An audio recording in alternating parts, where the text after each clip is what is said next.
Is AI due to take over all of our jobs? Well, one thing I know is that AI is going to change the way we all do business. But AI is a tool. That's it, full stop. The question becomes, who is holding the tool? Now, that was a direct quote that I love from a copywriting genius called Anne Handley, the author of Everybody Writes. So today, what I want to do is explore this by looking at the best way that marketing teams, entrepreneurs and business owners can best leverage and use AI tools like ChatGPT, using some real examples that I've been able to use in my business. Hi, my name is Jordan McFadgen, and welcome to the Marketing Mindset Podcast. This podcast challenges both you and me to reassess and to challenge our marketing strategies with new thoughts and new ideas so that we can move away from random acts of marketing and start to help you build a more long-term marketing strategy. And today I want to discuss AI. It is well and truly here and was quickly thrust into the spotlight with the introduction of ChatGPT recently. When that got released, it quickly became one of the most downloaded pieces of software on the internet. And to be fair, when it's in the right hands, I'll make that really clear, in the right hands, it can actually be a really powerful tool. So I'm going to go back to that quote I shared at the top of this podcast from Anne Handley. She explained in her fortnightly email her point of view, and I actually really agree with what she said. AI is like a power tool, sure. Maybe a diamond-toothed chainsaw capable of felling a redwood, but remember, it's also just a tool. So the question becomes, who's holding the tool? You know, you can put a vibrating live diamond-toothed chainsaw in my inexperienced, unpracticed, ignorant hands, and within seconds, I'm going to lose control of it and catch my sleeve in the blade. Now, Anne goes on, obviously. You can imagine what she says next, talking around missing limbs and everything like that. But I think the point that she's getting across is actually really true when it comes to AI and how we can use it in our business and how it is just a tool. Now, in terms of AI in general, I did want to give this topic a bit of thought first. Obviously, ChatGPT's been around for a while now, and a lot of AI tools have been around for even longer than that. So a lot of people do ask me around AI and what my feeling is, especially around the impact of marketing businesses like my own or businesses like yours, service-based businesses, a lot of different industries that it is going to change.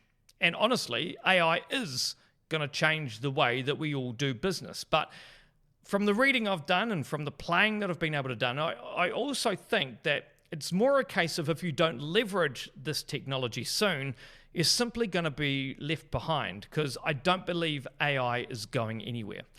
Is AI going to replace jobs?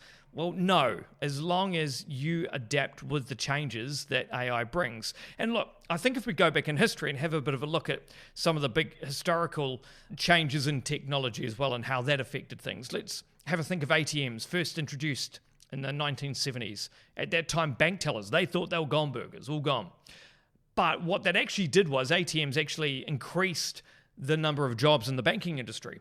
And they allowed banks to open more branches and offer more services to customers overall. The other one that comes to mind was barcode scanners. They got introduced back in the 1980s. At that time, people feared that it's going to put cashiers and store clerks out of work. But however, at that time, what it's actually done is that technology is now just so common, and it's actually made it easier for retailers to work, to see customers, to track inventory. It's allowed so many opportunities to those who are able to take it and use it to help power their business.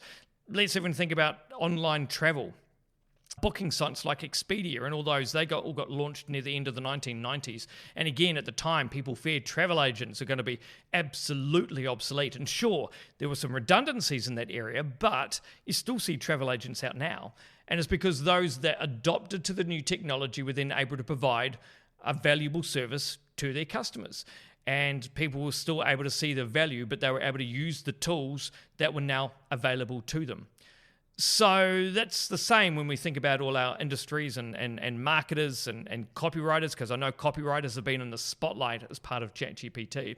So it's that question of, is it going to make copywriters and marketers and these other service-based professionals redundant? And no, it's not. I think that AI is going to replace people, though, that aren't using AI. How I see it is again, it's a tool. and it's going to help you speed up your day-to-day process. It's going to mean potentially that you can actually get more done in a day with twice the output when you're using tools like this. When you think about it as well, when you're saying that copywriters may lose their job, just because we've got ChatGPT, that doesn't mean that suddenly founders and CEOs are going to get rid of the entire team and suddenly want to sit on the computer all day using ChatGPT to run their business. They're still going to need copywriters. They're still going to need marketing professionals. They're still going to need people, even though we have AI tools at our disposal now. So the question I want to ask today is, how can we use this tool for ourselves? How can we actually use it and leverage it for our business? So first I'm going to start with sharing a story of my 11-year-old son, because I think this is like a real world example. He had a recent school research project. Now, I'm not going to go into details because I'm actually not too sure about the school rules in terms of whether we're allowed to use ChatGPT and AI tools to kind of help with research papers. But I still thought that this was an interesting little task. So essentially he was tasked with choosing any recent natural disaster that he had to write this report on. The problem was, he came to me, he had no idea where to even begin. He had that writer's block. And I think, as you'll soon hear, that I think that this is where ChatGPT and AI can be really helpful. So pretty soon what I did was I introduced him to ChatGPT, to AI, just to see how this clever 11-year-old brain would actually then use this tool to solve that problem that he had, which was, what do I even write on? So we got to work. He wrote to the AI interface, list 10 of the most recent natural disasters from around the world. Just like that, a list was created, and instantly, that writer's block was erased, and intrigue began to grow in my son. He noticed the Australian bushfires was one of the options that ChatGPT included. And with that, there was a sentence after every suggestion about what that natural disaster actually was. And what it did was it gave more context to my son, who was immediately drawn to the Australian bushfires because he saw a statistic about how many animals were affected by the fire. So then the next question, when did the Australian bushfires even occur? That answer provided just a little bit more context, and it gave him a little bit more intrigue, and he was able to continue. So without any further context, when he simply asked what even started the bushfires in the first place, the tool, what it then did was it knew exactly what he meant, and it gave him a real detailed description about what even kicked off the Australian bushfires. It gave him different ideas, and it even included the word catastrophic. Not knowing what the meaning of that word was, I then noticed that my son put that as his next question. It was simply, what is catastrophic? And the thing is, not only was the AI tool able to define the word, but it also defined the word in the context of the Australian bushfires. And as it turns out, catastrophic is the official term to describe the highest fire danger warning. So essentially what I'm saying is, by using this tool and with very little input from me at all, my son was able to get all the research he required to be able to start his research paper. The brainstorming block that he once had was gone. All that research was all complete. It was all done. And this is so true. That example is so true also with content creators and marketers and business owners, that in the right hands, this tool is going to be really powerful. And it's going to help you kickstart new ideas. It's going to help provide research. It's like a research tool, which is going to help us save time. It's even going to help us save time on mundane jobs that we have on our day-to-day. But first, we have to remind ourselves this is a clever tool, but it's not perfect. It can sometimes obviously generate incorrect or misleading content as well. So I will preface all of this by saying, always double check before you push publish, or before you claim that something is gospel. But in saying that, it's a clever tool. There's some great reasons you can use it. Brainstorming, as we've just said. Resumes, writing letters, article summaries. Provide an article and say, can you summarize this? Conversational text, thought starters on how to write your ad creative. But remember, it's not so good for other things like highly technical and specialized content, sensitive and controversial content. Obviously, it's can't do personal opinions and creative writing. It's terrible and would never want to put it anywhere near any legal or financial documents.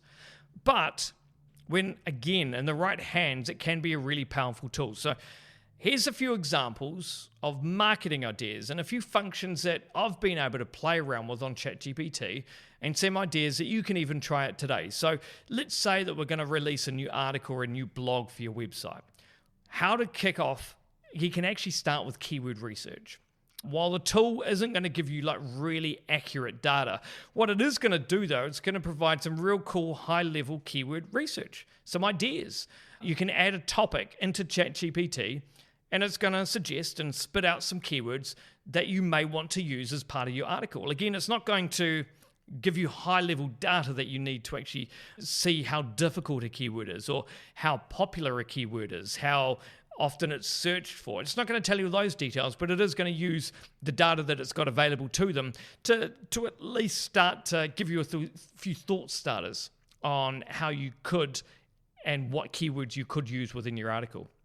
And then you can continue that conversation with the AI tool and get the tool to then suggest making those keywords long tail keywords. So that's essentially taking it from like a 1 or 2 word keyword and putting them into more of the how can I do this, or those long tail sentences. And what this could do is it's going to give you and your article some ideas that you can actually use, some of those topic ideas that you need, all based on the high volume keywords. And just like that, you've got yourself a topic, and you've got yourself a potential title, and you've got yourself a potential piece of content and some of the keywords that you need to be including within your actual article as well.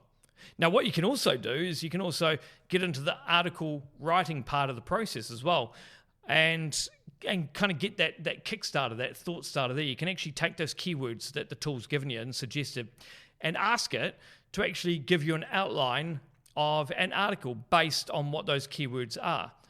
If you do that, you should then receive a really good summary, like a detailed summary of how your article should be introduced. They'll then break it down into different subsections, and they'll all clear it out with a bit of an outro at the end just to wrap it up. So just like that, you've been able to do your keyword research, get some ideas on some of the long tail keywords. You've been able to get a bit of an article summary of how the article should be laid out using those keywords as the base. And now you can actually ask the tool to now provide an interesting article headline, which again is going to use that target primary keyword. You can even ask the tool to write suggestions with a certain tone of voice if you want to make sure it sounds professional or make sure you sound casual or fun. The headlines aren't going to be perfect. I'll say that again. But this tool is going to give you the layout, it's going to give you some thought starters, and essentially it's going to get you kicked off. Sometimes writer's block and getting stuck at the computer when you know you're going to get a piece of content out can be the worst thing. This is going to help get you in motion, which is such a good tool. Then you can do is actually ask the tool to provide you with an introduction. Let's say you're having a real struggle around how do I kick this off? Literally ask it, can you write an article introduction using these keywords and using all that research that you've done so far? And even, for example, using the headline that you thought you resonated with most and that your audience is going to resonate with most. And obviously, once you've applied your human changes to it as well. And just like that, you've got yourself your article topic that includes your highly searched keywords, an article outline, a title, and the first introduction. It's got you sorted. So just like that, you've got the base of what you need to do to be able to actually create content. And now you can go in there armed with all your research, armed with all your blocks out of the way, and you can get into actually writing your content. And this is where I would always say that this is where you need to take back over.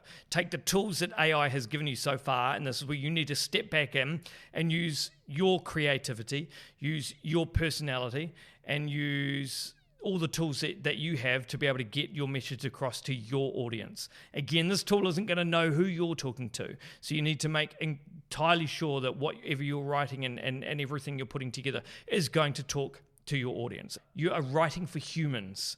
your humans, your audience, and you're not writing for robots from a robot. That's the key here. We want to make sure that we're using AI tools to help speed up this process, this brainstorming process, this research process, so that you can come in and actually write that article for your audience and your people. But before you finish the chat with AI as well, you can even go that one step further and get them to help you promote the article. Ask it to suggest some catchy social media post copy, just to give you some thought starters of how you could actually then go out to market with this new article, with this new blog. So again, it does give you some great tools to be able to really kick in and start to build some thoughts and to build some thought starters around how you can actually create content faster. And to be honest, this whole example and my son's example, it really does help summarize my overall thoughts with ChatGPT and with AI. Again, I see it that AI and ChatGPT isn't going to replace your job, but what I see it doing is it's going to help speed up. It's going to help you change your output. It's going to help you get across some of those roadblocks that you have. AI isn't just ChatGPT as well. There are a lot of different tools that we can leverage and use in our day-to-day life or our working life to make everything just that little bit better. For example, I use an AI tool on this podcast. What it does is it replaces mistakes that I make. There are also AI tools to help with your grammar, AI tools that can help edit your social media videos as well. It's all around how you can use AI to help leverage your existing job, your existing role, and your existing business to be able to work even better, even smarter. And it's not going to go anywhere, so I honestly think that it's time that we just need to embrace it. Look, if you've enjoyed this podcast and some thoughts, and you got your thoughts of your own, please get in touch with us. You can find us on our website, doneby9.com. And I thank you so much for listening to another episode of the Marketing Mindset Podcast. And if you have enjoyed it, the best thing you can do to help us out and to help this little podcast out is to let us know by leaving a 5-star review or writing a review or following the podcast for more future episodes as well. And like I said, if you want to chat with me, the rest of the team, you want to see some of our other podcasts and articles, you can head across to our website, doneby9.com, and we'll see you on the next episode of the Marketing Mindset Podcast.